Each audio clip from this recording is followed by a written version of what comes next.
स्वागत है मित्रों आपका। मैं अनिल वस। कुंभ राशि, जिसे अंग्रेजी में एक्वेरियस भी कहते हैं, जिसके स्वामी शनिदेव हैं, और शनिदेव कैसी कुंभ राशि वालों के लिए ये समय गुजरेगा। परिवार में कोई लड़ाई झगड़ा तो नहीं होगा। बीवी के साथ, पति के साथ संबंधों के अंदर तकरार कितनी बढ़ जाएगी, कितना हम उसे रोक पाएंगे। किसी अन्य स्त्री या पुरुष के कारण हमारी गृहस्थी में तो तूफान नहीं आ जाएगा। इन बातों का हमें ध्यान रखना होगा। कुंभ राशि, जिसका स्वामी शनि है, वाक्पटु हैं आप, वार्ता बहुत अच्छी करते हैं। दूसरे को प्रभावित करने की क्षमता एक कुंभ एक्वेरियस राशि वाले लोगों में होती है। उनकी काउंसलिंग वंडरफुल होती है। They can change the opinion for the person. It is a great power. The Jupiter is placed 11th house, 11th और 2nd हाउस का लॉर्डशिप जुपिटर लेता है। Right now Jupiter is in Cancerian sign, especially in 6th house. So Jupiter is aspecting the 11th house, the 10th house, जिसमें आपको पैसा कमाना होता है, जिसमें आपको काम करना होता है, एंड 12th हाउस जिसमें फिजिकल लेबर बहुत ज़्यादा है, एंड 2nd हाउस, और पैसे कमाने के भी योग है। लेकिन एक बात है कुंभ, तुम्हारी मेहनत बहुत ज़्यादा है और प्राप्ति कम है। पहली तरीके की अगर हम बात करते हैं तो ये समय अच्छा है। थोड़े से डिप्रेशन में है, लेकिन मूड बहुत अच्छा है। नेगेटिविटी काफ़ी आ रही है, लेकिन मुझे लगता है अपने अच्छे एटीट्यूड के कारण आप इसके ऊपर ओवर पावरफुल इस पे हो जाएंगे। ये प्रॉब्लम्स ज़रूर कम हो जाएंगी। शनि चंद्रमा की युति आ रही है, इनका दृष्टि संबंध आ रहा है, तो दृष्टि संबंध आपको मैच्योरिटी प्रदान करता है। आप बहुत अच्छी वार्ता करके एक अच्छे ऑर्डर को लेने में कामयाब हो सकते हो। 2-3 तरीके की अगर हम बात करें तो ये समय भी बहुत अच्छा अनुकूल है। लेकिन आप किसी दोस्त की ऐसे की मदद कर रहे हैं जो आपसे दूर जा रहा है, आप उसे ज़्यादा रुपया ना दीजिए, क्योंकि वो रुपया वापस मिलने के योग बिल्कुल नहीं है। जैसे दक्षिण दिशा में गया हुआ मेघ वापस नहीं आता, ऐसे ही आप अगर ज़रूरत से ज़्यादा किसी पर विश्वास करके धन देंगे तो आपको नुकसान उठाना पड़ेगा। इसका आप ध्यान रखिएगा। 4 और 5 तारीख की अगर हम बात करें तो 4 तारीख को मंगल कुंभ राशि में प्रवेश कर जाता है। अब मंगल जो कि आपकी इस कुंडली के अंदर 3rd हाउस और 10th का लॉर्ड है, and if you place in the ascendant, तो अब क्रोध ज़्यादा आएगा, आवेश ज़्यादा आएगा, और आप जिस बात को प्यार से और मीठेपन से समझा सकते हैं, लेकिन यदि क्रोध करेंगे तो वो आवेश, वो प्रभाव आपके लिए बहुत अच्छा सिद्ध नहीं होगा। 5 और 6 तारीख की बात करें, 5 को पौष मास की पूर्णिमा है। कहते हैं पूर्णिमा को चंद्रमा को अर्घ्य देने से, जल में थोड़ा दूध मिलाकर देने से मान सम्मान, यश कीर्ति की वृद्धि अवश्य होती है। अगर 6, 7 और 8 तारीख की बात करते हैं तो ये समय भी शुभ है। कोई मांगलिक कार्य होगा, हो सकता है लड़की को कोई लड़के वाले आएँ, या लड़का हमारा हो तो उसे लड़की वाले आएँ। कोई ना कोई मांगलिक बातचीत होगी, घूमने फिरने के योग बनेंगे। एजुकेशन के पॉइंट ऑफ व्यू से बाहर जाने के भी योग इस समय महसूस होते हैं। 7, 8 और 9 तारीख की अगर बात की जाए तो ये समय अच्छा है, लेकिन स्वास्थ्य के लिए थोड़ा ध्यान रखिए। पित्त दोष, वायु और पित्त दोष आपके कुपित होते हैं, जिससे आपको कर्ज ज़्यादा उठाना पड़ता है, तो इस विषय में थोड़ा सा आप ध्यान रखिए। और 8 तारीख को संकट हर गणेश चतुर्थी का दिन है। गणेश जी का स्मरण करने से हर प्रकार के रोग, कष्ट इत्यादि निश्चित रूप से दूर होते हैं। 10, 11, 12 तारीख की बात करें तो ये समय स्वास्थ्य के लिए ध्यान रखने का है। कहीं जन्मपत्री में कालसर्प पितृदोष हो तो ऐसे समय में परेशानियां बढ़ती हैं, स्वास्थ्य के संबंधी चिंताएं आती हैं, और हो सकता है कि अपनी पत्नी के साथ संबंध तनावपूर्ण हो जाएं, और मन करे किसी बात पे झगड़ा हो जाए, या हम कुछ कहें वो कुछ समझे, और घर छोड़ के जाने का मन करता है। मुझे लगता है ये समय थोड़ा आत्मचिंतन करने का है। अगर पत्नी के साथ संबंध अनुकूल नहीं हो रहे तो प्रेम पूर्वक बात की जा सकती है। शांति प्रिय भी अपनी बात को रखा जा सकता है। This is very very important. चलिए आगे चलते हैं। 13, 14 और 15 तारीख की बात करते हैं। 13 तारीख को भाग्य साथ देने वाला है, शुभ कार्यों में धन व्यय होने वाला है, और गुरु कृपा मिलने वाली है। ईश्वरीय ग्रेस, ईश्वरीय आशीर्वाद आपको प्राप्त होने वाला है। और 14, 15 तारीख को देखते हैं। 14 तारीख को सूर्य का मकर राशि में प्रवेश हो जाता है। अब गृहस्थी के अंदर विशेष तनाव आ जाता है, पति पत्नी के संबंधों में ऊंच नीच हो जाता है। हमने कुछ कहा, उन्होंने कुछ समझा, ऐसे में बात बिगड़ जाती है। ये इंपॉर्टेंट है। 16, 17 और 18 तारीख की अगर हम बात करें तो ये समय बहुत अच्छा है। इसमें मेहनत से काम होगा, लेकिन आपके काम की जितनी सराहना आपको मिलनी चाहिए वो मिलेगी भी, लेकिन फिर भी मन खिन्न रहेगा, मन में वो शांति नहीं आएगी।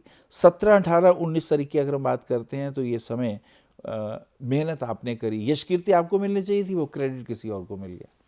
और वो जो शत्रु भी हैं आपके, वो बड़े चालाक हैं। उसमें स्त्री नामक ऐसी स्त्री से सावधान रहें जो हमें टेंशन दे सकती है, हमारे लिए परेशानी बढ़ा सकती है। This is very important. क्योंकि आपकी मेहनत का, आपके श्रम का लाभ कोई तीसरा ले जाए, ये भी कोई बहुत अच्छी बात नहीं, ये भी टॉलरेंस नहीं हो पाता है। चलिए आगे चलते हैं। 20, 21, 22 तारीख की अगर हम बात करते हैं तो ये समय श्रम का है, मेहनत का है। मेहनत बहुत ज़्यादा, प्राप्ति बहुत कम, लेकिन कुल मिला के अपने परिवार में समय आनंदपूर्वक भी बीतेगा, ऐसा दिखाई देता है। 21, 22 तारीख को, 21 तारीख को गुप्त नवरात्रे हैं। जो लोग देवी माँ के भक्त हैं, जी हाँ, तो वो देवी माँ का ध्यान कर सकते हैं। दुर्गा सप्तशती के अंदर देव्याकुच, अर्गला और कीलकम तीनों अध्याय का पाठ करना चाहिए, और बाद में सप्तशती का स्तोत्र भी होता है, कुंजिका स्तोत्र, उसका पाठ करें तो यह आपके लिए शुभ रहेगा, अच्छा रहेगा। 22, 23, 24 तारीख की अगर बात करते हैं, 22 को शुक्र का कुंभ राशि में प्रवेश, शुक्र मंगल का योग। चरित्रहीनता से बचें, और विशेष रूप से अन्य स्त्रियों के साथ संबंध जो बनाए, मित्रता पूर्वक बनाए, वो ज़्यादा अच्छा है। अन्यथा अगर रुपया उधार दे देंगे तो उसे वापस मिलने के योग ना के बराबर हैं। ये बहुत इंपॉर्टेंट है, इसका आप ध्यान रखिएगा। 24 तारीख को बसंत पंचमी का दिन है, युगादि तिथि है। इस दिन दान करने से, शिक्षा दान करने से, ध्यान लगाने से, योग शुरू करने से, और इसी के साथ साथ कोई अगर गुरुकुल इत्यादि आप चलाते हैं तो ये बड़ा अनुकूल और शुभ समय है, इसका आप लाभ ले सकते हैं। 25, 26 और 27 तारीख की अगर हम बात करें तो दोस्तों के साथ घूमने फिरने के योग हैं। धन का भी व्यय होगा, और स्थान का और संयम का, और खास करके समय का, समय की बहुत वैल्यू होती है। इन सब चीज़ों को आपको ध्यान रखना है, दिस इज़ वेरी इंपॉर्टेंट। 27 और 28 तारीख को विशेष रूप से समय बहुत अनुकूल, शुभ। कुछ ज्ञान की बातें हैं, कुछ वैराग्य की बातें हैं, और इन बातों से मैच्योरिटी बढ़ेगी, लाभ भी होगा। माता का स्वास्थ्य कुछ थोड़ा सा बेहतर हुआ है, पर पिता का स्वास्थ्य खराब है, उनके स्वास्थ्य का विशेष रूप से ध्यान रखिएगा। और 29, 30, 31 तारीख, ये 3 तारीखें आपकी बहुत शुभ हैं। खूब मेहनत कर रहे हैं, चाहे वो बिजनेस है, चाहे वो अपना व्यक्तिगत कोई कार्य है, और ऐसा भी हो सकता है कोई शेयर मार्केट का काम हो तो उसमें रुपया मत फंसाइए, उसमें उलझने के योग ज़्यादा है। तो आपने देखा कुंभ राशि वालों ने इस महीने बहुत मिला जुला प्रभाव देखने को मिला है। ऐसी स्थिति में हमें लड़ाई झगड़े से दूर रहना है।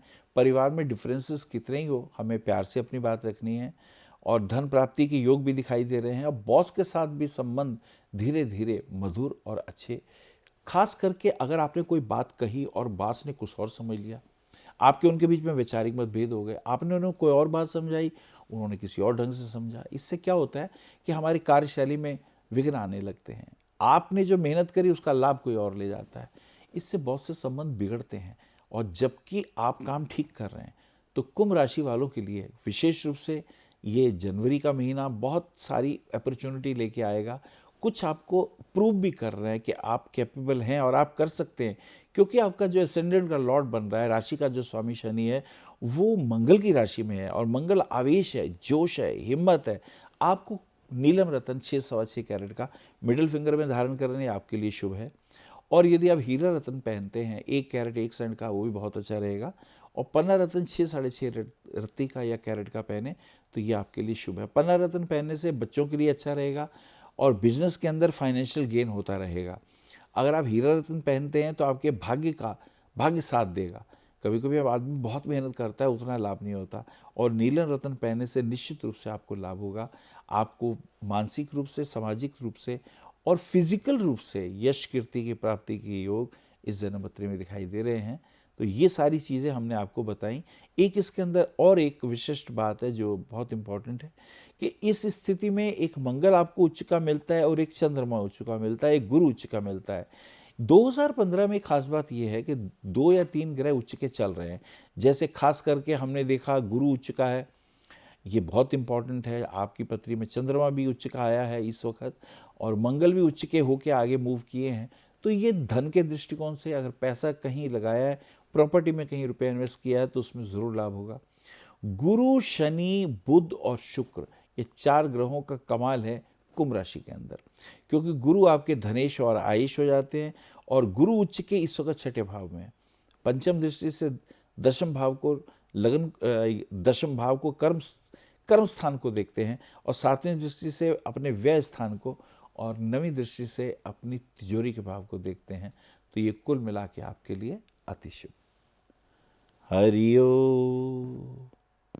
विशेष जानकारी के लिए संपर्क करें भविष्य कथन BE 279 गली नंबर 6 हरिनगर, न्यू दिल्ली 110064।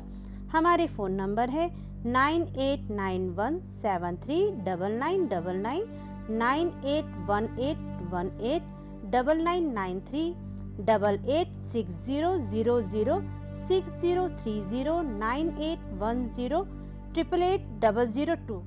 हमारी वेबसाइट है www.bhavishyakathan.org। ईमेल है acharyaanilvats@gmail.com। अपॉइंटमेंट के लिए संपर्क करें सुबह 11 बजे से शाम 6 बजे तक।